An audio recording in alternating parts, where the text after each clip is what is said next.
Hey everybody, welcome back to the channel. In this lesson, we're going to talk about how to create power in Tai Chi. This is the third part of my three-part series on root, power, and direction. In the first lesson, we talked about rooting, coming from our lower abs, connecting one leg or the other leg to the ground. In the second lesson, we talked about direction, or controlling the upper waist rotation that is largely reflected in the arm movements. And now we're going to close it up with the final of the three major elements of core movement, which is the power coming from our hips. Every movement that we do in Tai Chi, and when we're just standing up and walking on two legs, has an element of power. And knowing how to do it correctly, knowing how to project that power correctly, is essential for good Tai Chi practice, but also for proper posture and walking.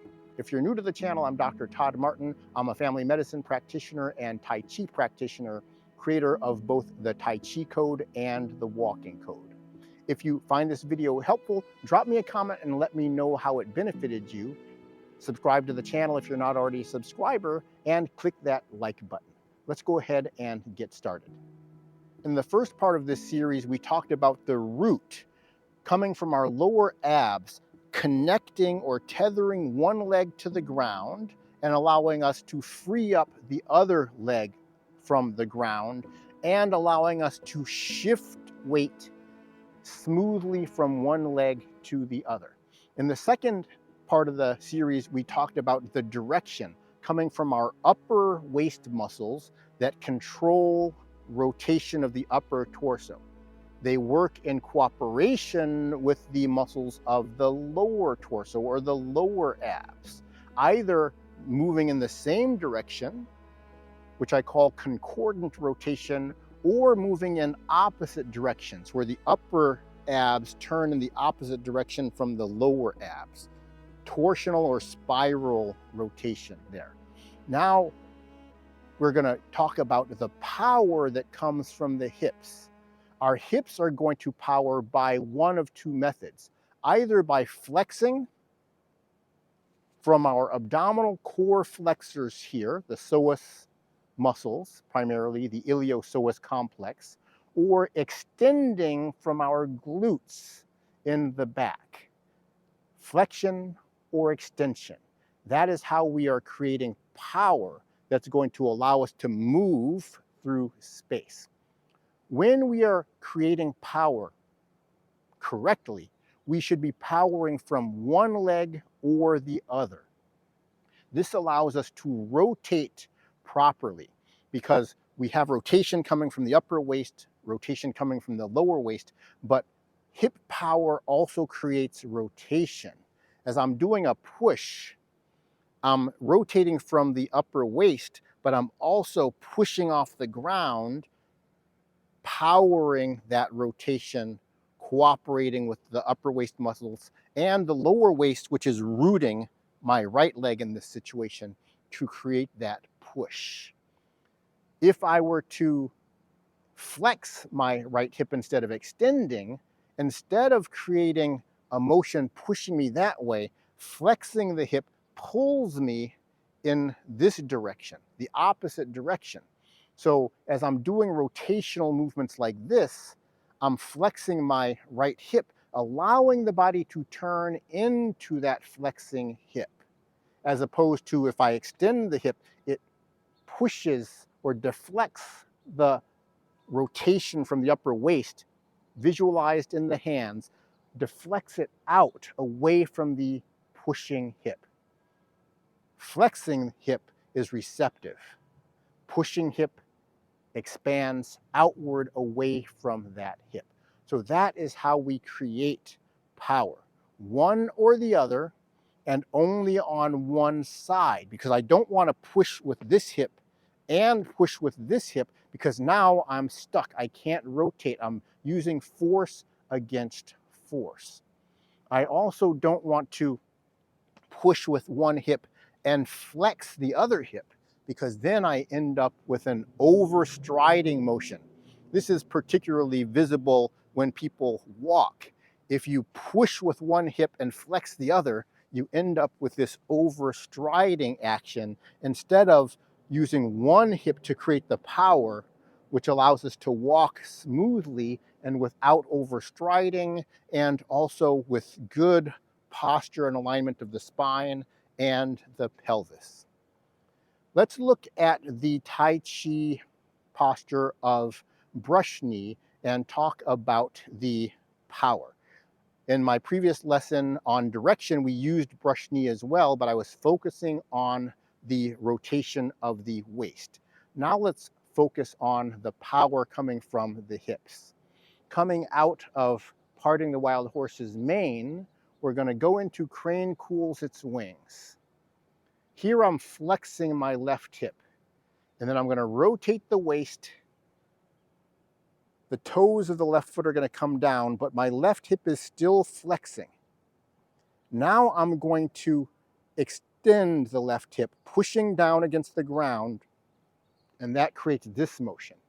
I continue extending the left hip, and then now I'm going to flex the left hip, and you can see the receptive action pulling the body towards that flexing hip, and that is what circles my palm up to my ear. So I flex the left hip as I turn the upper waist, getting me to this position. As I step out, I'm still flexing the left hip. The step out is created by the rotation. And then now as I deflect down, I'm extending the left hip. I'm pushing against the ground with the left hip as I turn the upper waist to the right and turn the lower waist or the root to the left. So the combination of the upper waist, lower waist, and hip create the deflection. Then now I reverse everything.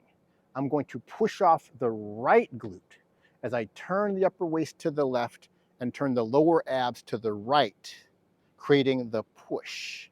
So that is a pushing action. From the side view, we can see the glutes pushing the body, pushing off the ground and projecting that energy. There are two primary ways we can do this, and it depends on where the root is. It's a little bit easier to see the power coming from my right flexors of the hip as I root the left leg because I'm moving this way. I'm taking the weight off the right leg, shifting the root to the left as I flex the right hip. So we can understand that as the power moving me into this position. But we also use hip flexion while we root the rear leg. The hip that's flexing is on the same side as the root. We do this in press. I'm flexing the hip, pulling it forward, but I'm rooting this same leg. So the lower abs are turning back, keeping my heel pressed down against the ground, even though the hip power is moving me forward. That is press, hip flexion. And then I can change that hip flexion to hip extension, and that's what spreads the arms before I then push down and then push forward in grasp the sparrow's tail. We can also see this transition from hip flexion to hip extension when we do single whip. We can shift forward, flexing the right hip, and then as I extend the right hip, it causes the palm to turn out. So this very subtle movement here is the conversion of hip flexion to hip extension. Pulling versus pushing. And that's one way to think about it. Either pulling the leg up off the ground if it's not weighted, or if it is weighted, think of pulling the leg forward even though you're still rooted to the ground. So I'm not thinking of pushing back, I'm thinking of pulling forward. And in this position, I have hip flexion, but the root's on the right. If I just turn the lower abs and change the root to the left, you can see the leg will peel off the ground naturally. This sort of concept is incredibly important when we walk in our daily lives because we're powering every step, the swing through portion of the step, with the front of the hip, that hip flexion, not hip extension from the glutes. This motion here, the swing through, is the same motion we do in press. We place the heel, we shift the root, and then we lift up. That is press. That is the same motion from the left hip as this motion is from the right hip. When people think about using the glutes to walk, they tend to push forward like that instead of pulling into the step. When we pull into the step, we have perfect alignment and posture, and we're never having to crash into the ground. Once I start thinking about pushing, that is what happens when we walk. It's essential in Tai Chi and in everyday movement to understand the difference between powering with hip flexion from the front or hip extension from the back. Apply this in every one of your Tai Chi movements, and you'll start to get the understanding that you can then apply to your daily life activities. I hope you enjoyed the video. If you did, click the like button and subscribe to the channel. Drop me a comment and let me know what was the most important lesson you learned from this. I'll see you in the next one.